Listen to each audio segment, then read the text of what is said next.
My name is Williams. This is the story of my worst mistake. I'm telling this story to explain how ambition, fear, and pride can quietly shape a man's destiny, and eventually come back to demand payment and consequences I never imagined would find me again. Back then, I was 26 years old and in my final year at the university, driven by the kind of hunger only young men with nothing to fall back on understand. My life was mapped out in my head: graduate, secure a scholarship, leave the country, build something respectable. I believed discipline and focus were the only things separating me from greatness. Angela was not part of that plan. We weren't even reckless. We were two young people caught in something that felt harmless at the time. No promises or future discussions. Just moments that seemed insignificant, until one afternoon she asked me to sit down. She didn't cry. That was the part that unsettled me most. She spoke calmly, hands folded, eyes steady. "Williams, I'm pregnant." In that moment, everything I had worked toward felt like it was collapsing inward. I didn't think of her fear or the responsibility. My thoughts was of my father's sacrifices, the fragile financial support keeping me in school, and the future I was terrified of losing before it even began. Then I said to her at least what I believed was the truth then. That I wasn't ready. That this would ruin everything. That we needed to fix it quietly. But she refused to understand my points. After a long time of trying to convince her to change her decision about having the baby, something in me hardened. I framed my fear as logic. I offered money, not as compassion, but as control. I remember placing the envelope on her table, already rehearsing relief in my mind. She stood up, pushed it back toward me, and asked me to leave. I didn't argue. I walked out with my pride wounded and my heart clenched in anger. That night, instead of reflecting, I did what many men do when confronted with consequences they aren't ready to face: I disappeared. I blocked her number. I avoided mutual friends. I buried myself in deadlines, applications, and exams. And the more I focused, the easier it became to convince myself that silence was necessary, even justified. 3 months later, I graduated. Then something happened that reinforced every selfish decision I had made. I got the scholarship. A fully funded opportunity to study and work in Canada. It felt like divine approval. Like life itself was telling me I had chosen correctly. The night before my flight, guilt tapped softly on my chest. I went back to her hostel, hoping, foolishly, for closure. She was gone. No forwarding address. No explanation. I told myself it was no longer my problem. Canada changed me, or at least polished the version of myself I wanted the world to see. I studied. I worked. I stayed disciplined. While others complained, I endured. By my 5th year, I had results people respected. By my 6th, I had stability. I told myself I had one. Then one evening, scrolling mindlessly through social media, the past found me. A familiar name appeared in my notifications, someone from my university days back in Nigeria. We talked casually at first, laughing about old lecturers, failed group projects, broken dreams. Then he paused. "Do you remember Angela?" I said yes, carefully. He told me she had a child. I didn't need details. I didn't need proof. Something inside me already knew, not with certainty, but with a fear so sharp it cut through every achievement I had earned. That night, for the first time in years, I couldn't sleep. Because ambition may delay consequences. But it never erases them. I told myself I was overthinking it. That nostalgia had a way of exaggerating things. But deep down, I knew that name hadn't resurfaced by accident. Angela had found her way back into my life without saying a word, and the timing felt cruel. That night, I went looking for her. At first, it was innocent curiosity. I typed her old name into the search bar, expecting nothing. No results. I tried variations. Still nothing. It felt deliberate, as if she had erased herself from the version of the world I had access to. The absence unsettled me more than her presence would have. I reached out to the old friend again. He hesitated before replying, then sent a single message. She changed her name online. Then I requested for a link. My hands trembled slightly as I clicked it. The profile loaded slowly, as if giving me time to prepare for what I was about to see. The name was different, the photos fewer, the privacy settings tight. But there she was. Older. Quieter. Stronger, somehow. I scrolled. Then I stopped breathing. There was a picture, not recent, not polished, just a candid moment frozen in time. A small boy stood beside her, his face turned slightly toward the camera. He couldn't have been more than 5 or 6. I stared at the screen longer than I should have. It wasn't logic that convinced me. It was instinct. The curve of his nose. The shape of his lips. The familiar seriousness in his eyes that mirrored the ones I saw every morning in the mirror. It felt like looking at a younger version of myself, a version I had never known existed. I sat back, heart pounding. In that moment, my past and present collided. Every excuse I had built over the years cracked at once. I thought of timelines. I did the maths. There was no escaping it. That child could only be mine. I didn't act immediately. I needed confirmation, not just emotional certainty, but proof. I reached out to someone listed as her friend, introducing myself carefully and respectfully. I asked about the child. About Angela. About whether she was okay. The message was read. No reply came. Minutes turned into hours. Hours into a full day. Then I noticed something strange. When I checked Angela's profile again, the photo was gone. Completely removed. But it was too late. I had already saved it. That single act, her removing the image, felt louder than any accusation. If there was nothing to hide, why erase it? Why disappear again? Anger crept in, replacing shock. Not explosive anger, something colder. Something heavier. I felt robbed. Not just of a relationship, but of time. Of milestones I would never get back. First steps. First words. First day of school. I wasn't asking for forgiveness. I wasn't asking for a reunion. I wanted one thing, to know my child. I sent my friend some money and asked him to visit her in person. Not to argue. Not to threaten. Just to talk. To explain that I was ready now. That circumstances had changed. That I wanted to be involved. He went. He came back shaken. She didn't even let me finish, he said over the phone. She told me to leave. Said you abandoned her and so you lost your right a long time ago. I felt my chest tighten. According to him, Angela now lived with a relative, an elder cousin, someone respected in their community. I assumed reason would prevail. That adults could talk. That time would soften old wounds. So I told my parents. That conversation was one of the hardest of my life. My mother cried quietly. My father didn't raise his voice, which was worse. He listened, nodded, and finally said, "We'll go and speak to them." They did. They were sent away. Not politely. Not gently. They were dismissed, their intentions questioned, their presence unwelcome. I was told Angela refused to see them. That her family believed I had forfeited my role years ago. That night, something changed in me. For years, I had lived believing effort and discipline could fix anything. But now I realized effort alone wasn't enough, timing mattered. And pride, once wounded, could become a wall no apology could climb. I wrestled with guilt, anger, and something darker, fear. Fear that my son would grow up believing I never wanted him. Fear that my silence years ago had already written his version of the truth.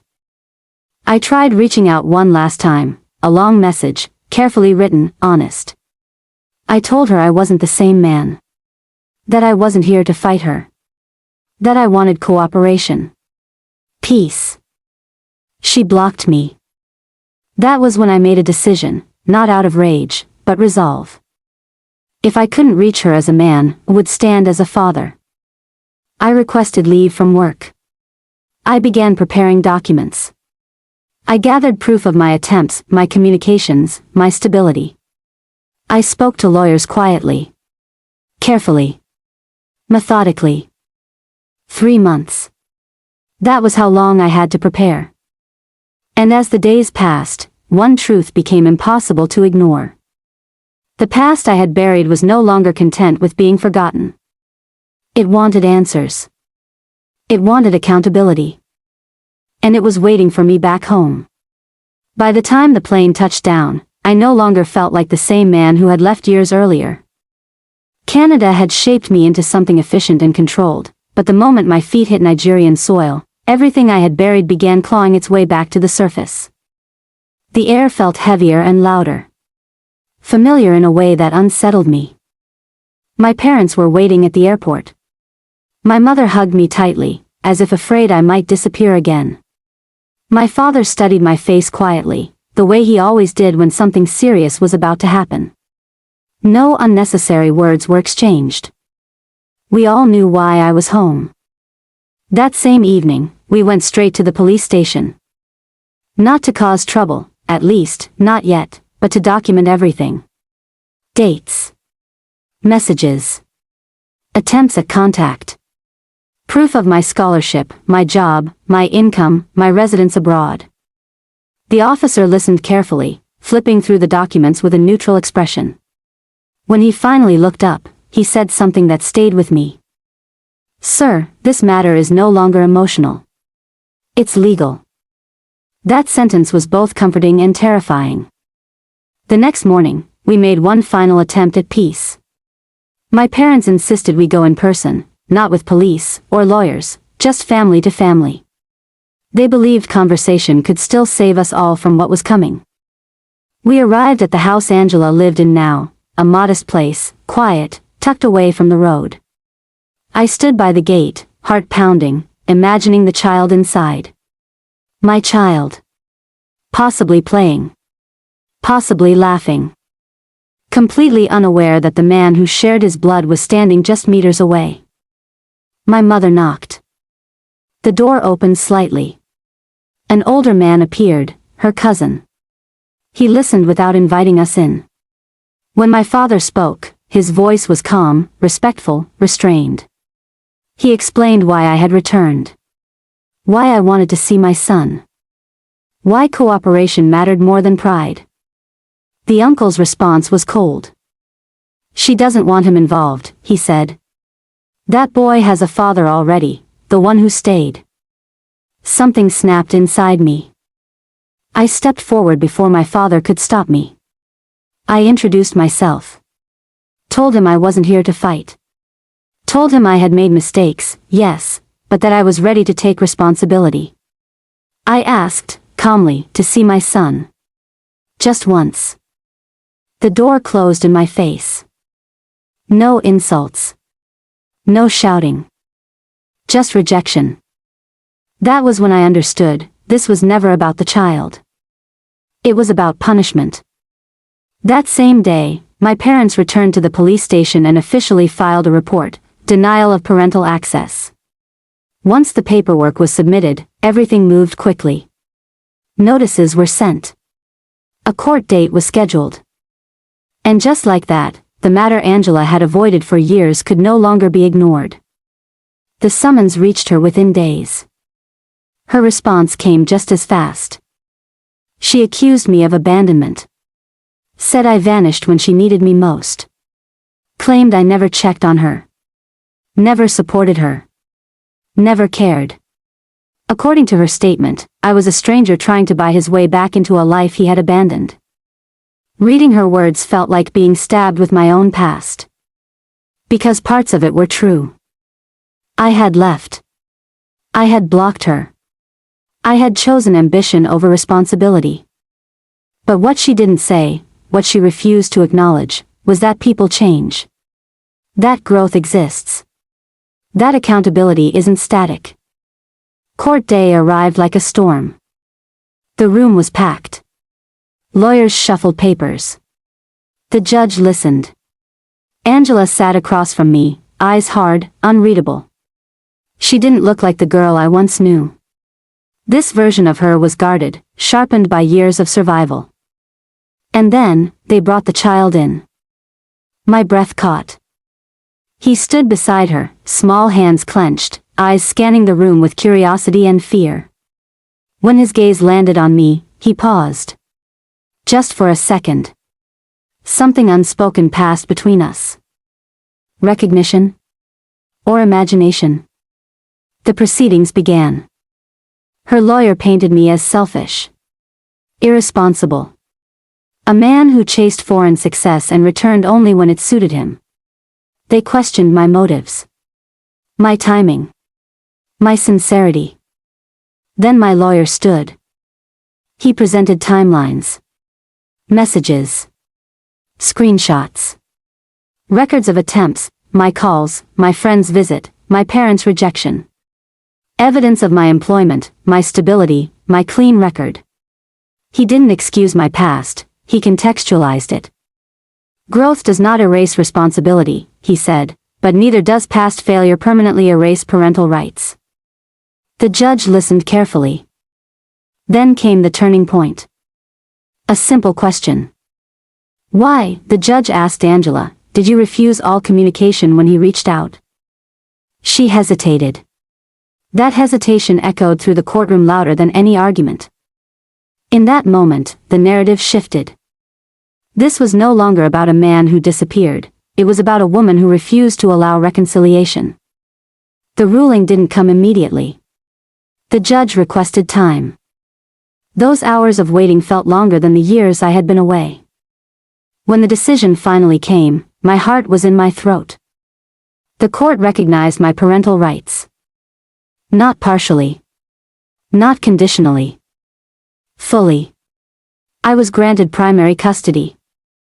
Angela was instructed that future access would be by agreement, through me. The room went silent. She stared at me like she was seeing me for the first time, not as the boy who failed her, but as the man who returned prepared to stand his ground. I didn't smile. There was no victory in that moment. Only weight. Responsibility. And a future that suddenly felt very real. As we left the courtroom, my son walked past me. And this time, he didn't look away. Winning in court doesn't feel the way people imagine. There was no applause. No dramatic music. Just a stamped document, a quiet hallway, and a woman sitting on a bench with her head bowed while the world moved on without her consent. As for me, I walked out carrying a responsibility heavier than any briefcase I had ever held. The first night after the ruling, I couldn't sleep. My son was still with Angela, temporarily, until arrangements were finalized. I lay awake replaying everything. The boy's eyes. The pause. The silence. I asked myself a question I had avoided for years. Was I fighting for him, or for my own redemption? The answer wasn't clean. My parents were relieved. My mother thanked God endlessly. My father, however, sat me down the next morning and said something that unsettled me more than the court proceedings ever did. Winning custody is not the same as winning a child's heart. Those words stayed with me.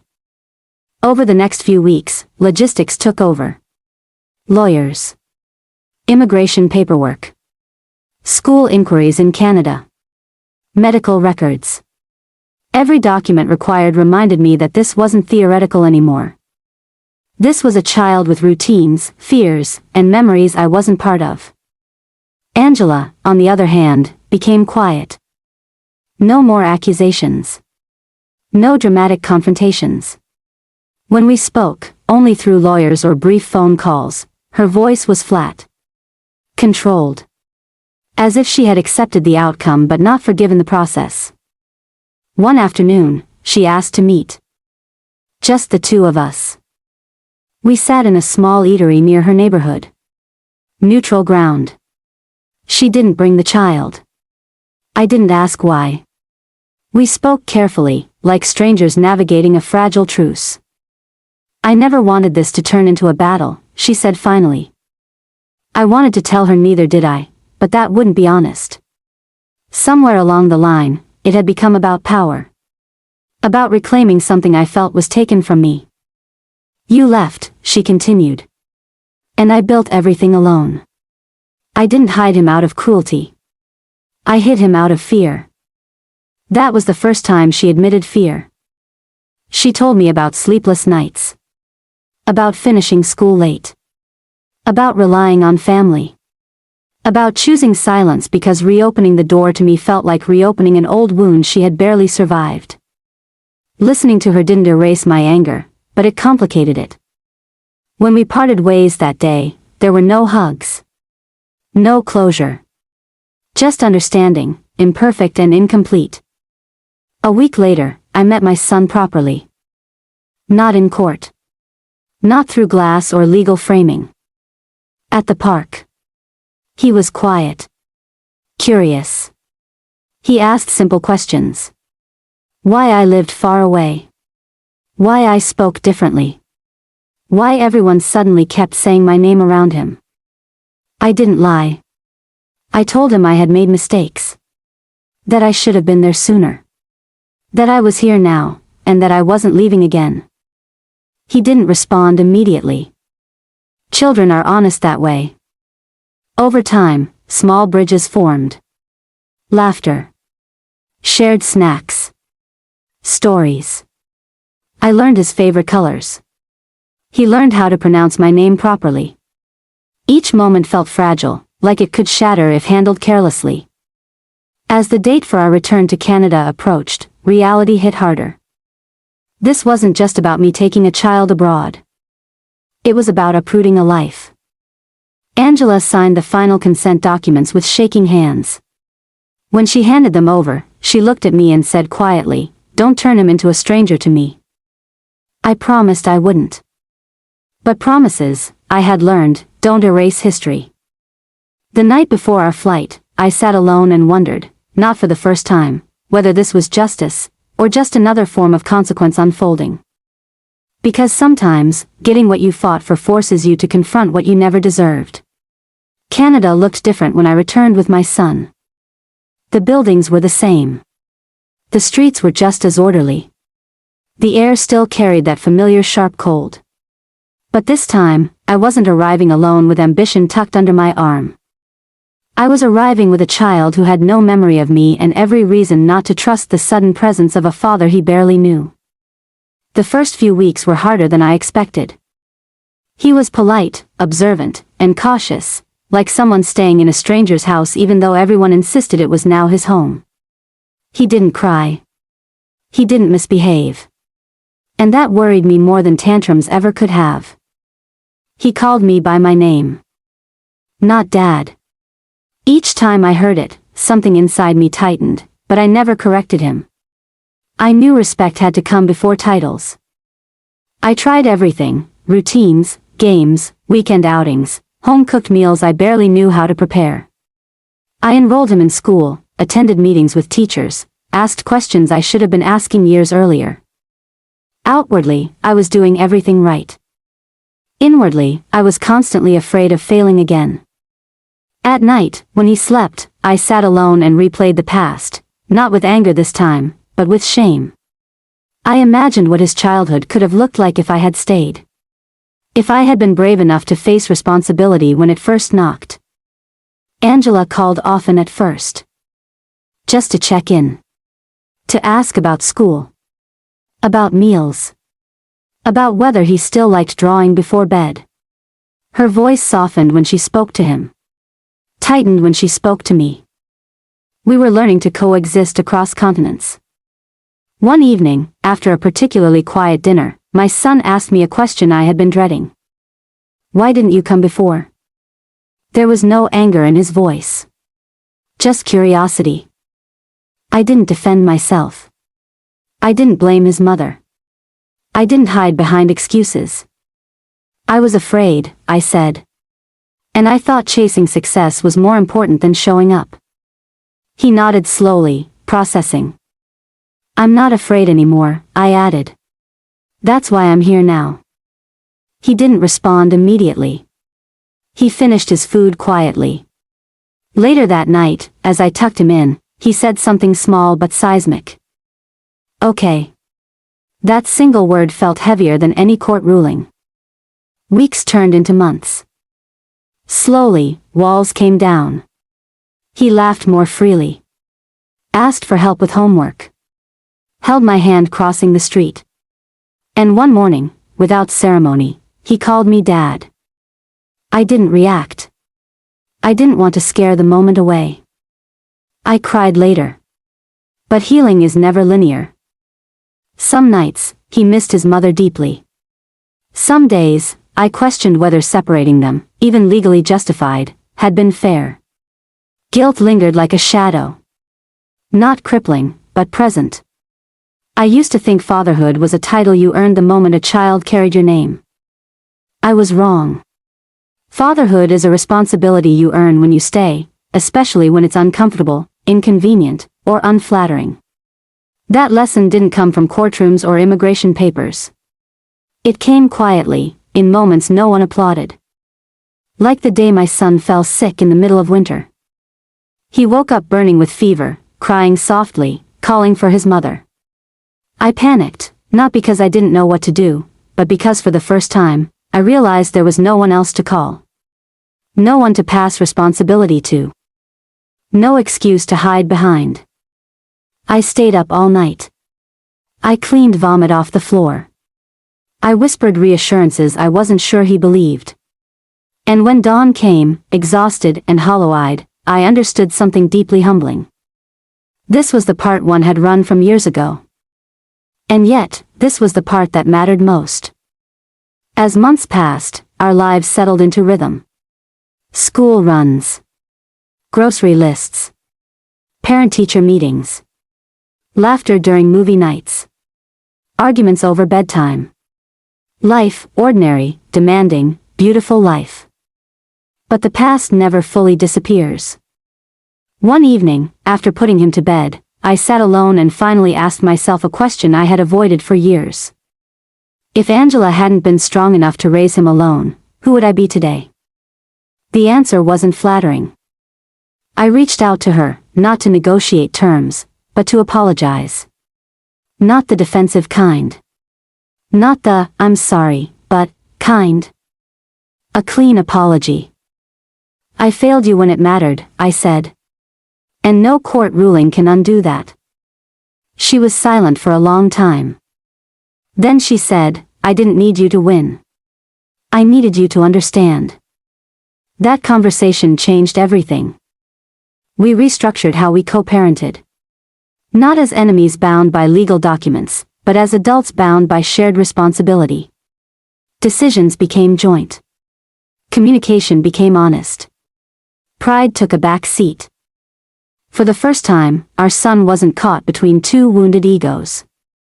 He was surrounded by intention. One afternoon, while watching him play football in the park, I noticed something strange: peace. Not triumph. Not victory. Peace. And I realized the biggest twist in this story wasn't custody, success, or relocation. It was growth.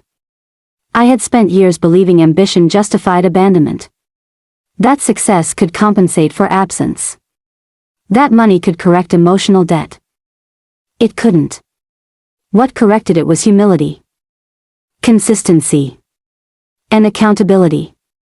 Today, when people hear my story, they expect a punchline. A villain. A winner. There is none. Only consequences, and what you choose to do after them. I don't tell this story to shame Angela. I don't tell it to warn men about women, or women about men. I tell it because life doesn't pause for your readiness. Children don't wait for your plans to align. Responsibility doesn't knock politely, it arrives. And when it does, the measure of who you are isn't how hard you fight to reclaim control later. It's whether you showed up when it first mattered. If there's one thing I want you to take from my journey, it's this. Running may buy you time, but it always sends the bill. And when it arrives, you either grow enough to pay it, or remain small enough to complain. I chose to grow. And that choice, not the court ruling, not Canada, not success, is the real ending of my story. If you've ever made a choice you couldn't take back, I want to hear from you. I'm still open to learning and correcting on this matter. Drop your sincere thoughts in the comments. I will read every single one. For more real-life stories about love, choices, consequences, and growth, stories that make you think, not just watch, subscribe to this channel and turn on notifications. The next real-life experience might feel uncomfortably familiar.